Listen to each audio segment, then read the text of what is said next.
ایک شخص کاروباری بزنس مین لاس ہو گیا, بینک کرپٹ ہو گیا, قرضہ اتنا, مصیبت, مشکلات, سمجھ میں کچھ نہیں آتا کیا کروں. ایک دم خیال آیا, کہیں دیکھا تھا کہ امام رضا کی زیارت پہ جاؤ تو مشکلات حل ہو جاتی. کہتا ہے مجھے امام رضا کی زیارت پہ جانا, تو پیسے ہیں ہی نہیں, پیسے نہیں ہیں, مگر کیسے جاؤں میں, مگر میں نے سنا ہے کہ جاؤں گا کہ مشکل حل ہو سکتی ہے. خیر بیوی نے کہیں سے پیسے ویسے, بیچاری نے کہیں سے قرض لے کے جمع لے کے اس کو پیسے دیے, اتنے پیسے دیے کہ جائے مشہد, واپس آئے اور زیارت کرے. خیر گیا, زیارت پہ گیا, زیارت کی, دعائیں کی, سب کچھ کیا, دل اپنا تھوڑا ہلکا لے کے واپس آ رہا تھا.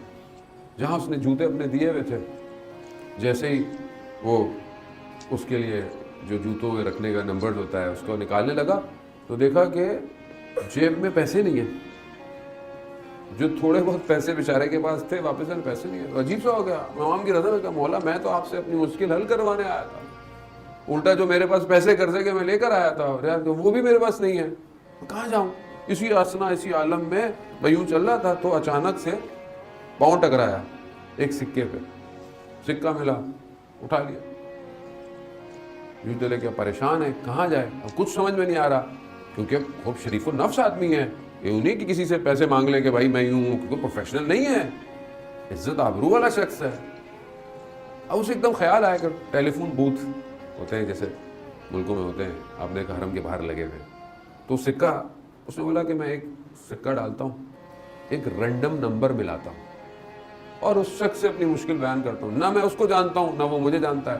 اگر امام رضا نے مدد کی تو وہ میری مدد کر لے گا, میری عزت بھی بچ جائے گی, میری آبرو بھی بچ جائے گی. اب اس نے یہ کیا, ایک ایسی رینڈم نمبر مشہد کا ملا دیا. سامنے والے نے فون اٹھایا, بولا کیا ہے, کہا کہ ایسا ہے کہ میں کوئی مانگنے والا نہیں ہوں لیکن میری مشکل ہے, مجھے کھانے کے پیسے, مجھے واپسی کا کرایہ چاہیے. اس نے بولا تم کہاں کھڑے ہوئے ہو, کہا کہ میں فلانی جگہ کھڑا ہوں. کہہ رہا بس وہیں کھڑے رہنا, میں آتا ہوں. کہتے تھوڑی دیر گزری, 10-15 منٹ گزرے, دیکھا کہ ایک بڑی اچھی گاڑی آئی اور ایک شخص نکلا, کہا کہ آپ ہیں, کہتا آئیے. میں سمجھ گیا کہ اس شخص نے یہ گاڑی بھجوائی ہے. میں اس کے ساتھ بیٹھا گیا. جیسے مجھے وہ گاڑی لے گئی تو ایک بہت بڑا گھر, بڑے گھر میں انٹر ہوا, مجھے اس نے بٹھایا, چائے ساری چیزیں ریڈی سب, مجھے کہا بیٹھو. کہا کہ کیا مشکل ہے, کہا یہ مشکل ہے. کہا مشکل نہیں ہے. دیکھا تھوڑی دیر میں اس کا جوان سا بچہ آیا, اس نے چائے وائے پلائی, اس کو رکھا. کہا کہ مشکل کیا ہے تمہاری. کہا کہ نہیں مشکل نہیں, کیا تو تم یہاں آئے کس مشکل کے لیے. کہا کہ میں کاروباری آدمی تھا, میرے کاروبار میں نقصان ہو گیا. کہا کتنا نقصان. اس زمانے کے حساب سے اس نے 200 ملین تومان بتایا. آج کل تو ظاہر ہے اتنا نہیں ہے لیکن اس زمانے کے حساب سے بہت بڑی قیمت تھی. اس نے اچھا, اس نے چیک بک نکالی, اس نے 200 ملین لکھے, سائن کر دی. کہا یہ کیا. کہا تمہیں اور کتنے پیسے چاہیے جس سے تم اپنا دوبارہ کاروبار شروع کر سکو.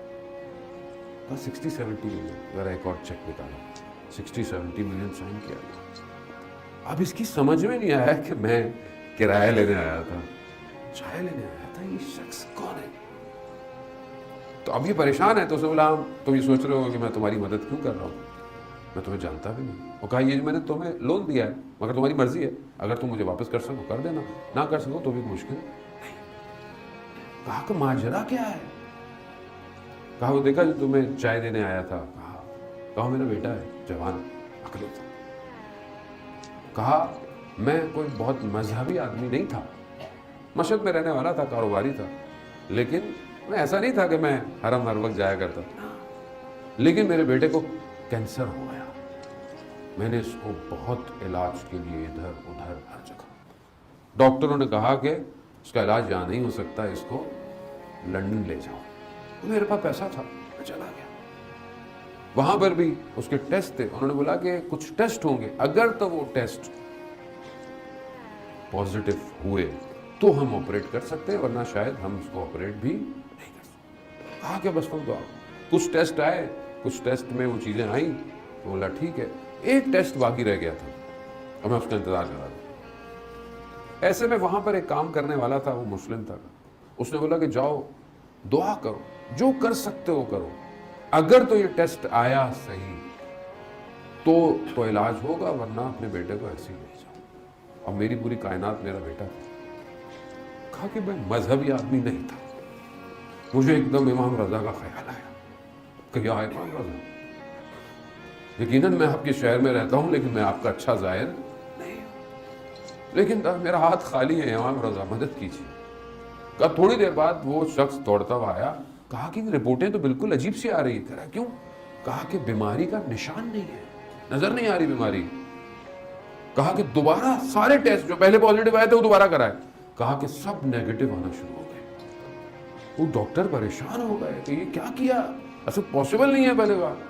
تو میں سمجھ گیا اس وقت جب میں نے امام رضا سے یہ کہا تھا مولا میرے بیٹے کو شفا کر دیں، میں آپ کے ایک زائر کو اتنا دوں گا کہ اس کی زندگی پر کر دوں گا.